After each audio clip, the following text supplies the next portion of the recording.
선악을 남겨두신 하나님의 지혜, 이런 제목으로 말씀 나누도록 하겠습니다. 우리는 최근에 이제 희망세대 공가 좀 이제 처음에 좀 따라가느니라고 처음에 이제 하나님께서 온 세상 우주 만물을 창조하셨다 이런 내용을 보았고, 지난 시간에 특별히 인간을 하나님 닮게 만드셔서 우리가 하나님 닮은 자이고 또 우리를 어떻게 바라봐야 될지를 돌아보게 되었습니다.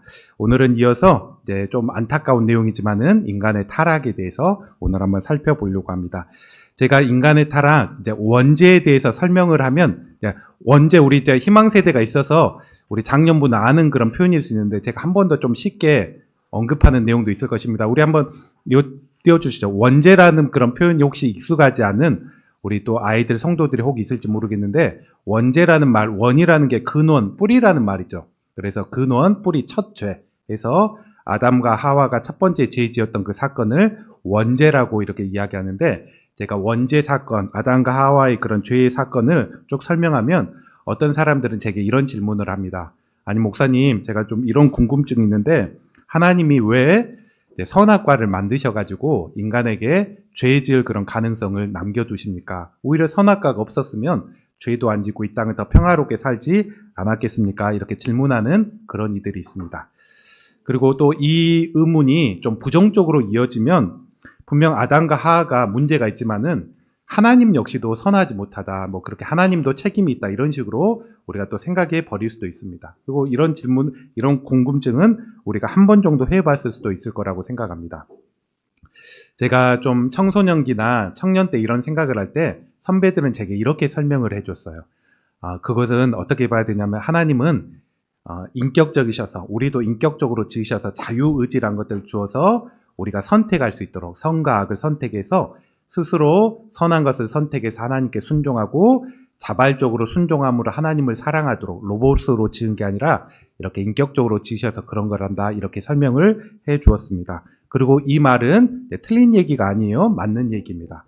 그런데 저는 좀 그 이야기를 들을 때 좀 명쾌하지는 않았습니다. 그게 공감은 되고 이해는 되지만, 그래도 뭐 다른 걸로 이렇게 할 수 있지 않았을까, 다른 것으로 판단할 수 있고 선택해서 하나님께 찬양 돌릴 수 있지 않았을까, 이런 좀 의문이 들어서 명쾌하진 않고 그래도 좀 그런가 보다 이렇게 생각을 했는데, 제가 신학교에 가서 여러 수업을 듣고 특히 인간론이라든지 혹은 이제 복음에 대해서 조금 더 풍성하게 들으면서 또 공부하면서 이 선악과에 대한 그런 또 이해, 왜 그렇게 신학자들은 어떻게 좀 설명하는지 보면서 제게 좀 명쾌해졌습니다. 오늘 그것들을 여러분과 함께 좀 나누려고 합니다. 왜 하나님이 선악과를 남겨두셨는지.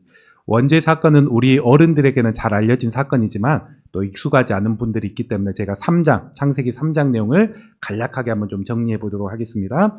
자, 죄가 시작했는데 왜 어떻게 죄가 시작이 되었느냐? 가장 그 시발점은 그 하나님의 말씀에 대한 그런 불신에서부터 시작됐죠. 그리고 사탄이 그런 꾀임이 있었습니다.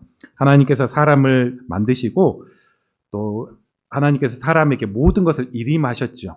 능력 주시면서 다스리고 가꾸어 봐라. 그리고 모든 것을 할 수 있게 했습니다. 단 한 가지 제한을 두고 예외를 뒀는데, 저기 에덴 동산의 중앙에 있는 나무 열매만큼은 따먹으면 안 된다. 딱 한 가지 제한을 두었습니다.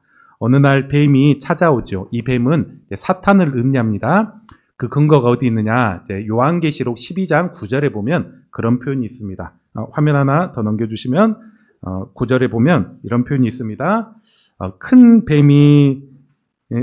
용이 내쫓겼는데 그 큰 용이 누구냐? 옛날의 뱀으로 상징되었고 또 사탄이라고도 하며 이렇게 표현하면서 요한계시록의 사탄이 또 하늘에서 쫓겨서 천사로서의 그런 쫓겨서 또 이 땅에서 활동해 나간다, 이렇게 표현해 나갈 때 그 정체가 뭐냐?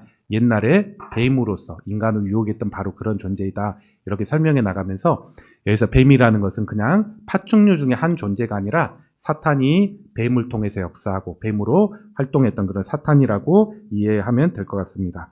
이 뱀이 사탄이 교묘하게 질문하죠. 3장 1절, 하나님이 이 모든 나무의 열매 먹지 말라고 하더냐, 이렇게 질문합니다. 사탄이 알았죠? 분명 하나님이 다 가하고 오직 한 가지만 이렇게 안 된다고 했는데, 이것도 알면서도 바꿔서 모든 거 안 됐냐고 했느냐 하면서 부정적인 질문을 하고, 그리고 특별히 모든 것들이 다 가능한데 안 된 한 가지에만 하와가 또 아담이 더 이것들을 주목하고 집중하게 했습니다. 하와가 그렇게 생각합니다. 이거 하나님이 먹지 말라고 했어. 원래 아담이 좀 잘 전해줬으면 좋는데 아담이 하나님의 말씀을 잘 전해줬는지 하와가 잘못 이해했는지 모르겠지만은 그거 만지면 안 돼. 하나님 그런 얘기까지는 하진 않았는데 보지도 말고 만지지도 마 이런 표현을 하지 않았는데 그렇게 얘기하고 죽을까 약간 의문정으로 하나님 반드시 죽으리라 얘기했는데 좀 죽을까 약간의 그런 의문용으로 그녀가 이해했던 것 같습니다. 사탄 앞에 하와가 그렇게 얘기하죠. 이건 만지서도 안 되고 그렇게 하면 죽을 수 있어 이렇게 얘기합니다. 그때 하와에게 뱀이 유혹하죠. 그거 아니야. 절대 죽지 않아. 이거 먹으면 너 인간이 하나님처럼 되고 하나님처럼 선과 악을 다 알 것을 우려했기 때문에 하나님처럼 될 것을 생각했기 때문에 먹지 말라고 해서 이렇게 얘기합니다. 그러면서 좀 죄의 호기심이 발동했는지 하와가 먼저 먹었고 자기뿐만 아니라 옆에 있었던 근처에 있었던 아담까지 먹게 했습니다. 이렇게 먹어서 먹는 그런 죄 사건이 일어났는데 그러면서 당장 나타났던 그런 결과가 단절이죠. 인간은 그때부터 이제 하나님과는 분명 단절되었고 예전에는 하나님과 너무 가까웠는데 사람이 하나님의 낯빛을 두려워해서 숨었습니다. 하나님께 자기를 보이지 않기 위해서. 죄 지면 우리가 숨은 것처럼 하나님과의 관계가 단절되었고 또 그 좋던 부부 관계도 서로 좀 단절이 되었죠. 서로 탓하면서 너 때문에 우리가 죄를 지었다 안 지었다 이런 식으로 탓하고 서로 어떤 예전에는 벗은 몸으로도 너무 자연스럽게 살았다면 서로를 되게 이제 불편해 여겨나가는 그런 단절이 일어나게 되었습니다. 그리고 하나님은 이 모든 것들을 알면서 세 번째로 죄의 그런 책임을 맡겼죠. 뱀에게는 너가 되게 똑똑한 짐승이지만은 땅에서 이제 기어다니면서 살아갈 거야. 흙을 먹으면서 살아갈 거야. 그리고 하와에게는 너가 출산을 할 것인데 해산의 고통이 별로 없었는데 이제 크게 아주 힘들 거야. 그런 얘기를 하고 아담에게는 땀을 흘리고 노동을 해야만이 땅이 너에게 먹을 것을 줄 것이다. 이래야만이 노동이 수고스러운 것들이 됐고 이래야만이 먹을 것이 된다. 이런 어떤 죄의 책임들을 맡게 했습니다. 그러면서 그럼에도 불구하고 하나님이 소망을 주셨죠. 오늘 본문 읽지는 않았지만 3장 15절에 보면 이런 표현을 합니다. 여자의 후손이라는 말은 이제 하와의 그런 후손을 얘기하는 곧 예수 그리스도를 이야기하죠. 여자의 후손이 너 뱀 머리, 사탄의 머리를 밟을 것이다. 너는 그 여자의 후손을 십자가에서 잠깐 못 박을 거지만은 그 예수 그리스도가 너의 머리를 밟으면서 완전히 승리해 나갈 것이다 하면서 처음 복음의 내용이 3장 15절에 나타납니다. 분명 인간이 죄를 지어서 그 죄로 인해서 많은 것들이 이제 파괴되었지만 하나님께서는 바로 구원자를 보내시면서 우리를 구원하실 거라는 그런 약속을 주셨고 뿐만 아니라 아담과 하와가 벗은 몸이 너무 수치스러워 여겨가니까 가죽옷을 입혀줍니다. 이 가죽옷이라는 것은 하나님이 창조가 끝났죠. 그렇게 해서 떡하니 가죽옷을 지은 게 아니라 누군가 짐승을 죽여야 됐고 그리고 죽고 난 다음에 가죽옷을 지어 입힌 것이죠. 이처럼 이것들 구약적인 관점에 얘기하면 이들의 당장 죽어야 죄를 그런 어떤 짐승을 잡아서 대속하는 제사를 통해서 아담과 하와의 어떤 죽음을 유예시키고 그리고 그 가죽옷이라는 것은 궁극적으로 예수 그리스도의 이후에 영원한 그런 구원의 소망들을 이야기하고 상징해 나가는 것입니다. 3장에서도 이와 같은 어떤 구원의 메시지가 이제 여기서부터 시작이 되었죠. 이런 내용들이 이제 3장의 일련의 원죄 사건입니다. 제가 이 본문을 어떻게 좀 설명할까 하다가 좀 관점을 바꾸어 가지고 한번 이런 관점으로 오늘 말씀을 보려고 합니다. 선악과를 통해서 우리가 배울 수 있는 그런 교훈이 있을 것인데 한 두 가지 정도의 우리가 교훈을 생각해 보면서 오늘 우리가 붙들 말씀을 한번 생각해 보도록 하겠습니다. 첫 번째, 선악과는 우리에게 어떤 교훈을 주고 있는가? 선악과는 이렇게 얘기합니다. 아담과 하와를 포함한 우리 모든 인간에게 인간의 본질이 어떠하냐. 그리고 인간은 하나님의 다스림 안에 하나님과의 바른 관계 안에 살아갈 때 온전한 그런 삶을 살 수 있음을 우리에게 설명해 주고 있습니다. 자, 하나님께서는 왜 선악을 알게 한 나무 먹지 말라는 금지 명령을 했을까요? 이것은 분명 초두에 얘기했던 것처럼 자유의지를 통해서 우리가 자발적으로 순종하고 자발적으로 하나님을 사랑해 나간다는 그런 측면이 있기도 하지만은 그것과 함께 더 중요한 것은 이 금지 명령을 통해서 인간이 세상에서 하나님과 같은 존재입니다. 모든 것을 할 수 있고 이름도 짓고 모든 것들을 통치해 나가고 또 모든 피조물들은 아담과 하와에게 순종해야 되는 그런 어떤 순종의 대상이 되었습니다. 그런데 금지 명령을 통해서 아담과 하와는 어떻게 생각하냐면 내 위에 하나님이 계시지. 내가 경배받을 대상이 아니라 나는 피조물 중에 하나지. 나는 하나님을 대리해서 살아가는 사람이고 나 역시도 하나님께 순종해야 될 그런 계명이 있지. 모든 것들이 가하지만 그 동산 중앙에 있는 가장 가운데 있는 나무를 보면서 나도 피조물 중에 하나이고 순종의 대상이야. 이것들을 계속해서 생각해 나갈도록 하나님께서 그런 역할을 해 주었다는 것입니다. 그런데 뱀이 와서 사탄이 와서 하와에게 아담에게 했던 얘기가 무엇이냐? 저것을 먹으면 너가 하나님처럼 될 거야.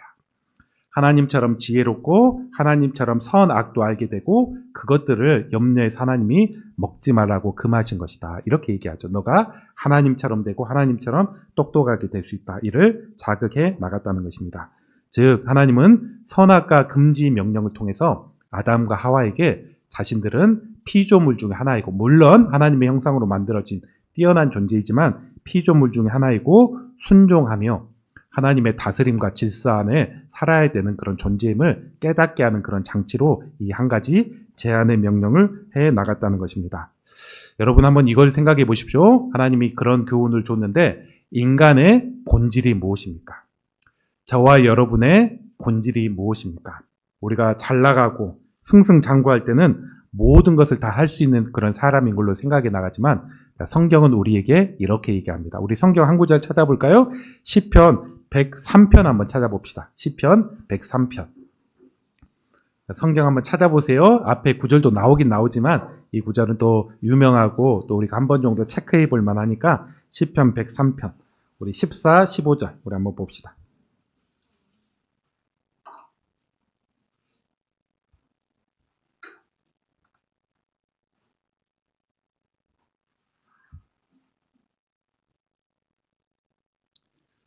자, 인간은 어떤 존재이냐? 자, 14, 15절에 이렇게 얘기합니다. 제가 14절, 여러분 15절. 이렇게 얘기합니다. 이는 그가 그 하나님이 우리의 체질을 아시며 우리가 단지 먼지뿐임을 기억하심이로다. 15절.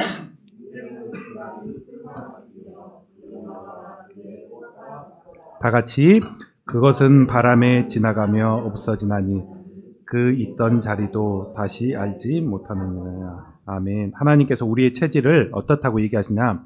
자, 먼지라고 얘기합니다. 먼지라는 것은 흙을 얘기하죠. 우리가 흙으로 만들어졌는데 흙먼지. 여기서 우리가 처음 태어났고 또 우리의 영화, 우리가 되게 잘 나간다고 할지라도 영화는 들의 풀과 같고 들의 꽃과 같고 분명히 화려할 때가 있죠. 꽃이 예쁠 때가 있습니다. 하지만 철이 지나가면 시들어 버릴 수밖에 없습니다. 지나가는 바람이다. 분명히 실체가 있긴 하지만 한번 지나가 버리면 보이지 않는 어떤 그런 존재와도 같다고 얘기합니다. 이것을 한번 생각해 보십시오. 우리가 분명 힘이 있고 능력이 있고 잘 나가고 그럴 때가 있지만은 한편으로 우리는 먼지와 같다, 흙과 같다. 그리고 또 풀과 같고 영화로울 때가 있고 새할 때가 있고 꽃과 같고 아름다움의 한계가 있다. 그러나 17절에 얘기하기를 여호와를 경외하는 자들은 하나님께서 붙드신다 이런 표현을 하게 됩니다. 제가 종종 좀 TV에서 보면 한때 되게 유명하고 잘 나갔던 그런 사람인데 지금은 되게 좀 연약해진 그런 사람들을 봅니다. 일전에 한번 TV 기사 보면서 제가 대학교 때 읽었던 유명했던 그런 책 중에 하나가 여러분도 읽은 분이 있을지 모르겠어요. 부자 아빠, 가난한 아빠라는 그런 책이 있습니다. 되게 유명했고 일본계 미국인 사람이 이제 투자에 관련된 그래서 이렇게 투자하면서 살아야 된다 하면서 그렇게 썼던 그런 책인데 저도 한번 읽어보면서 이거 내용을 신앙 안에서 어떻게 좀 받아들여야 될 것인가 불편했던 내용이 많고 제가 다시 해석해보면 다 있는 그대로 받아들이지 못하겠다 이런 생각이 들었는데 그 사람이 오래가지 못해서 그때는 되게 잘 나갔지만 완전히 파산하 있습니다. 이렇게 하면 된다 저렇게 하면 된다 얘기했지만 완전히 파산하 있습니다. 그리고 지금도 종종 워낙 또 책 2편, 3편 계속 쓰면서 투자가로 유명해서 종종 소개되는 그런 인물이기는 하지만은 되게 많이 파산하고 또 자기의 철학대로 했는데 잘 좀 인생이 쉽지 않는 것들, 뭐 이런 것들을 보기도 하죠. 그리고 또 주변에 보면 연예인들도, 크리스찬 연예인들도 보면 그들의 간증을 보면 꼭 뭔가 인기가 약화됐기 때문에 하나님을 찾는 게 아니라 인생의 의미들을 좀 생각해 보죠. 분명 화려할 때가 있고 잘 나갈 때가 있고 그렇게 해나가지만 인생이 그게 아니구나. 또 시들 때가 있고 되게 공허함들 이런 것들을 좀 바라보면서 다시 한번 또 하나님 앞에 돌아오고 또 뭔가 신앙적으로 새롭게 시작해 나가는 그런 유명 연예인들의 간증들 이런 것들도 보기도 합니다. 바로 하나님께서는 우리 인생의 의미들을 먼저 알고 계셨죠. 아담과 하와에게 알고 깨닫게 해주시고 지금 오늘 우리에게도 이렇게 말씀하십니다. 인생의 본질을 기억하며 또 하나님 안에 좀 살아가도록, 그리고 때로는 하나님께서는 지금도 우리에게 선악과와 같은 그런 장치들을 마련해 둘 때가 있습니다. 가령 우리 어른들 돌아보면 자식 문제가 쉽지가 않죠.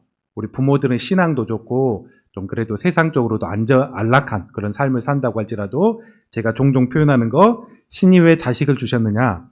인생이 그렇게 쉽지 않다는 거, 인생이 우리 마음대로 만만하지 않다는 거, 자식 문제만큼 잘 안 되죠. 이것들 깨닫게 하기 위해서 자식을 주셨다. 어떤 사람은 건강에 이상이 생겨서 되게 진짜 소중한 게 무엇인가 이런 것들 돌아보기도 하고 또 하나님을 찾기도 하고 또 하나님과의 관계가 회복된 그런 선악과 같은 장치를 통해서 때로는 우리의 마음과 염려 이런 것들 통해서 내가 할 수 없는 일들이 더 많지. 그리고 아무리 사람이 강하다고 할지라도 이처럼 인간으로는 할 수 없는 벗어나기 어려운 그런 염려와 고민들이 있지. 이를 깨닫고 하나님을 바라봐야 될 줄을 알려주게 됩니다. 반면 우리가 우리의 소견 옳은 대로만 산다고 한번 생각해 보십시오. 아담과 하와가 제약이 없이 마음대로 해봐. 너희대로 그냥 살 수 있어. 혹은 인간이 너희 마음대로 해봐. 신과 같이 한번 해봐. 이렇게 살 때 우리 인간이 과연 더 행복할지 아니면 더 사고가 나 있고 문제가 일어나고 그럴지 저는 후자라 좀 생각을 합니다. 특별히 죄를 지은 이후에 죄된 본성을 가지고 있는 그런 인간은 점점 더 좋은 쪽으로 나아가기보다는 악한 쪽으로 나아가기 쉬운 그런 본성을 가지고 있죠. 그래서 우리가 인생이 우리 원하는 대로만 막 풀려가면 잘 될 것 같지만은 결국 더 실패의 자리, 망가뜨리고 더 하나님이 막아주지 않고 제약을 해주지 않고 또 하나님께서 뭔가 어떤 것들을 끊어주지 않으면 우리는 계속 더 안 좋은 자리로 가기 쉬운 것들이 바로 우리네 인생입니다. 사사기에 그것들을 알려주지 않습니까? 사사기 보면 사사기 시대가 어떤 시대보다도 좀 어둡고 암울했는데 그런 표현이 있습니다. 사사기 마지막 부분에 보면 그때 이스라엘에 왕이 없었으니, 여기서 왕이라는 것은 인간 왕보다는 하나님을 얘기하죠. 이스라엘 백성 하나님을 안다고 하지만 하나님이라는 왕이 없었기 때문에 각자 자기 소견 옳은 대로 행하였더라 이렇게 표현하는데 그들이 소견 옳은 대로 행했을 때 잘 살았느냐? 외세의 침략을 받고 우리가 정말 힘들구나 혼란이 가속화되었고 오히려 이방 땅보다 이방인들에게도 없을 만한 죄악된 그런 일들이 일어나곤 하였습니다.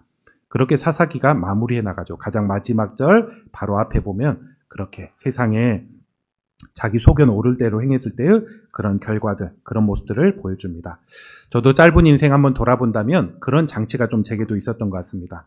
학창 시절에도 돌아본다면 제게도 이거 할 수 있겠다 이렇게 생각했는데 뭔가 좌절의 그런 시기도 있었고 한편으로 보면 저 역시도 좀 발라당 까질 수 있는 그런 어떤 시기도 있었지만 하나님께서 그렇게 하지 않는 그런 장치들 또 더 하나님 의지할 만한 그런 내용들 이런 시기들이 있었고 또 목회 시작해서 좀 뭔가 또 잘하고 인간적으로 좀 성공하고 또 그렇게 했을 때 또 한편으로는 세상적인 어떤 야망 또 이런 것들로 치우치지 않도록 또 하나님께서 낮추시고 그런 시기가 있어서 또 지금까지 그래도 크게 흐트러지지 않고 그런 삶을 살았다 이런 좀 생각이 됩니다. 그리고 여러분도 여러분의 인생을 한번 돌아보십시오. 이런 지점들이 있을 것입니다.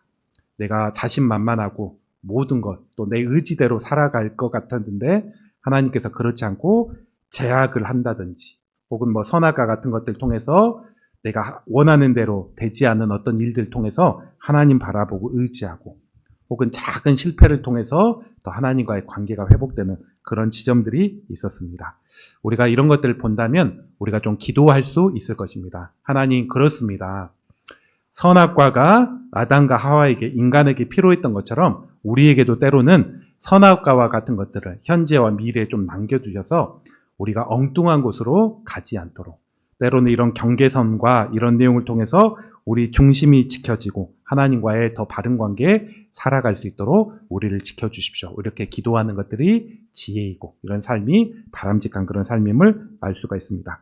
이처럼 선악과를 알려주신 그러나 배울 수 있는 것들이 바로 우리를 좀 이렇게 하나님과의 바른 관계 가운데 살아가는 그런 내용이 있다면, 두 번째, 또 선악과를 통해서 배울 수 있는 두 번째 내용은 선악과를 통해서 선도 알고 악을 알 수 있는 그런 눈들이 열렸는데, 두 번째는 악은 잘 아는 게 지혜가 아니라 미련한 게 지혜임을 우리 선악과를 통해서 알려줍니다. 다시, 악은 잘 알아야 되는 게 아니라 악은 미련해야 되는 것이 바로 지혜이고 하나님의 지혜입니다.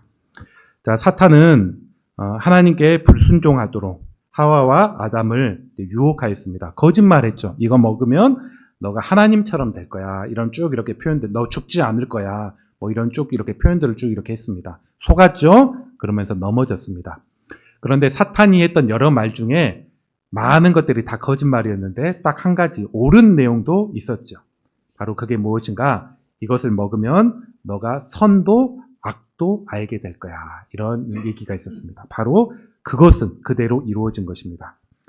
타락 이전에는 아담과 하와에게는 오직 선한 것만 보였습니다. 무엇을 볼 때 다 아름다웠고 좋은 것만 눈에 들어왔으며 악을 생각할 수가 없었죠. 그런데 선악과를 먹은 이후에는 악에 대한 그런 지식을 갖게 되었습니다. 세상이 아름답게만 보이지 않고 부정한 모습들이 보였고, 또 죄된 생각이 품어졌고, 또 어떤 사람이나 사물 이런 것들을 볼 때 단점들 이런 것들이 보이고 해야 하는 지식까지도 생겨나게 되었습니다. 그래서 이 악에 대한 그런 지식들은 서로를 부부간인데도 불구하고 서로 보슨 몸인지 알고 부끄럽게 생각했죠. 너무 부끄럽고 그렇게 자기를 숨기려고 생각했습니다. 너 왜 그런 죄를 지었냐 하니까 서로를 비난해 나가는, 아내 때문입니다, 뱀 때문입니다, 비난하는 그런 모습들이 일어납니다.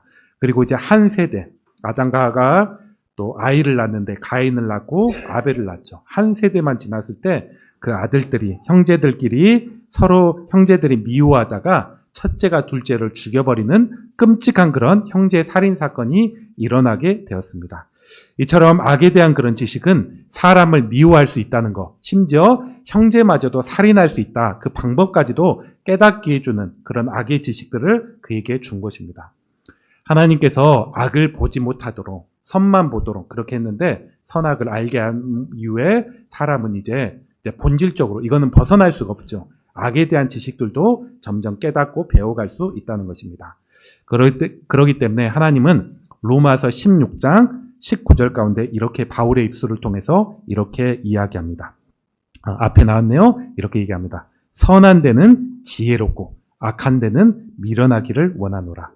우리가 이 땅을 어떻게 살아가야 됩니까? 선한 지식은 우리가 되게 똑똑할 필요가 있어요. 배울 필요도 있고 이것들이 막 들어올 필요가 있습니다. 하지만 우리가 악한 것들, 악의 방법들, 또 악에 대한 지식들을 우리가 좀 몰라도 됩니다. 좀 이것들은 좀 쑥맥이라는 말 들을지라도, 세상 물정 모른다는 말 들을지라도 좀 덜 알아도 됩니다. 우리가 뭐 자연스럽게 살다 보면 체득할 수밖에 없는 그런 악한 지식들이 있기는 한데, 우리가 이런 것들은 좀 덜 알 필요가 있죠. 한번 솔로몬을 생각해 보십시오. 솔로몬이 초기에 왕이 되어서 얼마나 하나님 사랑했습니까? 1,000번째 드리고, 또 그는 꿈속에서 2번 이상 하나님의 직접적인 음성을 들을 정도로 하나님의 존재에 대해서 우리가 의심할 수 없겠죠. 솔로몬 정도 되면. 그리고 분명 하나님이 약속했던 그런 힘, 왕으로서 부귀영화 또 이런 것들을 분명 하나님의 약속 따라 누렸던 그런 사람이었습니다. 그 똑똑하고 믿음 좋았던 그 솔로몬이 이제 아내와 첩들을 이방인으로 삼으면서 그 우상에 대한 지식을 그가 점점 가져갑니다. 이전에는 한 번도 그런 적이 없는데, 아버지 다윗에게도 우상 숭배하는 것들 근처에도 없었기 때문에 하나님만 보고 살았는데, 이후에 여러 이방 여인 아내들을 통해서 우상 숭배에 대한 지식, 그리고 그에 대한 또 주변에 그런 여러 또 다른 신에 대한 지식, 이런 것들이 점점 가져가면서 그가 하나하나씩 타락했죠. 그러면서 이제는 정말 하나님이 아닌 불신자처럼 살아가는 연약한 그런 무너지는 그런 솔로몬의 삶을 볼 수가 있습니다. 이처럼 우리를 타락하고 죄에 대한 그런 지식들은 우리가 몰라도 되고 죄에 대한 지식은 항상 죄의 호기심으로 작용하여서 한번 해볼까? 한번 이거 해보면 어쩔까? 이런 어떤 모습들로 우리를 자꾸 유혹하곤 합니다. 그렇기 때문에 우리는 한번 이런 적용을 한번 해볼 수 있을 것입니다. 우리가 성경에서는 선한 데선 지혜롭고 악에 대해서는 미련하라 이렇게 이야기하고 있는데 한번 이런 두 가지 적용들을 해볼 수 있을 것 같습니다. 첫 번째로 우리가 의도적으로 악에 대해서는 좀 미련하게 사는 것입니다. 악한 정보 좀 차단하기도 하고 현대사회에서는 이런 얘기 많이 하죠. 많이 경험해 봐야지 좋다. 좋은 경험이든 안 좋은 경험이든 죄된 것이든 선한 것이든 경험해 보면 그게 약이 되고 피가 된다 이렇게 이야기하는데 성경은 그렇게 많은 얘기하지 않습니다. 악한 경험은 안 좋은 경험은 안 해보는 게 좋다. 죄를 짓는 경험은 안 해보는 게 더 좋다. 왜냐하면 죄는 우리를 자꾸 모르면 모르겠는데 알면 그것들을 행하려고 하고 죄를 한 번 지으면 죄는 우리를 자꾸 속박해 나가려고 합니다. 우리가 도적질을 한 번도 안 해봤어요. 안 하면 그대로 살 수 있는데 한 번, 두 번 해본 사람은 어떤 상황이 있으면 자꾸 그런 유혹을 받습니다. 죄는 우리를 자꾸 결박하고 우리를 붙잡으려고 해 나가기 때문에 우리는 이처럼 악에 대해서는 좀 미련해지기를 한편으로 결심해 볼 수 있을 것입니다.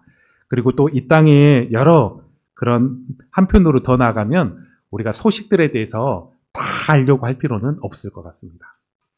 뉴스, 볼 것들은 봐야 되지만 뭐 소셜 여러 가지 인터넷 이런 것들 가운데 불필요한 이런 정보들이 우리에게 계속해서 다가오죠.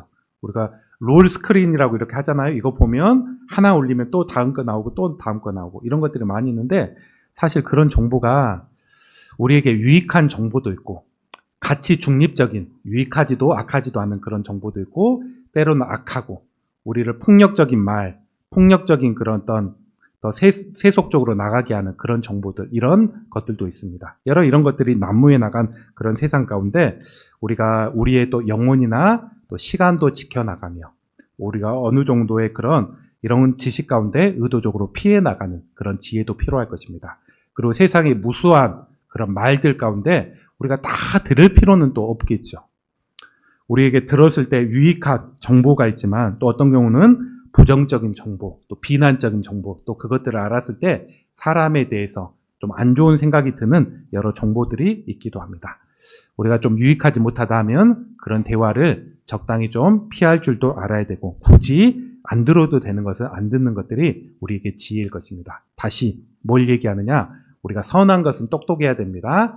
그런데 악하고 하나님 기뻐하지 않겠다 이런 것들은 모든 경험이 다 유익해 이게 아니라 이런 것도 우리는 피할 줄도 알아야 될 것입니다.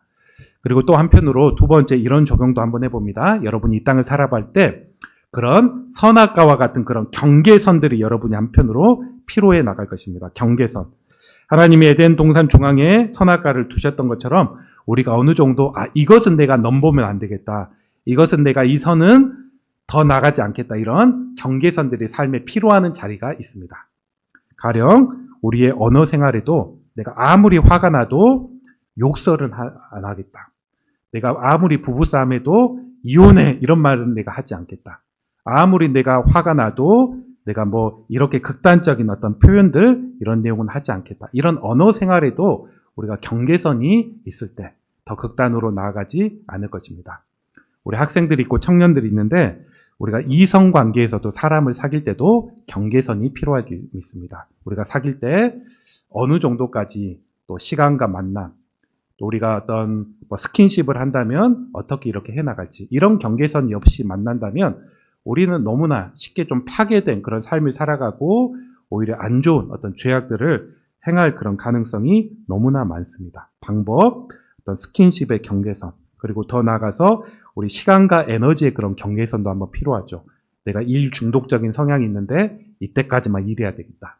집에 가서도 일 안 해야 되겠다. 뭐 그런 사람이 있다면 이런 것도 필요하고 시간적인 것들, 뭐 이런 것들도 이런 경계선이 때로는 필요할 수 있습니다. 화면 하나만 보여주실래요? 제가 몇 년 전에 아주 오래전에 이제 저기 롯데타워, 잠실에 가면 롯데타워 우리 가족들하고 같이 꼭대기층에 한번 이렇게 가본 적이 있는데 이거예요? 이렇게 생겼습니다. 이렇게 좀 생겼는데 제가 얘기 들어보니까 그런 말이 있더라고요. 사람들은 높은 곳에 올라가면 공포 때문에 가장자리 잘 가지 못한다고 합니다. 끝자리에 가지 못합니다. 왜냐하면 좀 무섭기도 하고 밑에나 좀 멀리 보려고 하면 혹시 떨어질까 그런 어떤 공포 때문에 이제 가운데만 있으려고 하지 끝에 가지 못하고 또 확 뚫려져 있는 곳에 있으면은 자꾸 이렇게 좀 경계한다고 합니다. 혹시나 가서 어디 끝으로 가는 게 아닌가. 또 어린 아이라도 있으면 혹시나 계속 아이 주목하고 있느니라고 잘 경치를 구경을 못합니다. 하지만 끝에 타보면 다 막아져 있죠. 끝에 가장자리가 막아져 있습니다. 장애물과 울타리가 있으면 사람들을 그것들 통해서 안전하게 생각하고 끝자리까지 가게 됩니다.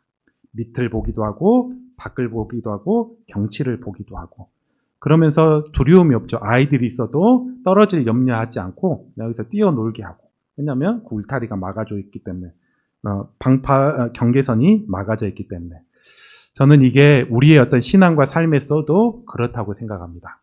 경계선이 없다면 장애물이 없다면 우리는 쉽게 생각해 나가면서 또 이것들 가운데 너무 넘어져 버리면 우리 삶이 황폐될 수도 있고 혹은 경계선이 없다면 꼭 죄를 지지 않는다고 할지라도 자유함이 없고 내가 이거 넘어가면 어떻게 하나 뭐가 맞지 이렇게 생각할 수 있습니다. 하지만 하나님께서 정하신 경계선 혹은 우리가 믿음 안의 지혜를 통해서 이 정도는 내가 울타리와 경계선을 삼아야 되겠다 이렇게 생각해 나가고 우리가 살아나간다면 그 안에 우리가 자유함이 있고 또 평안하게 살 수 있습니다.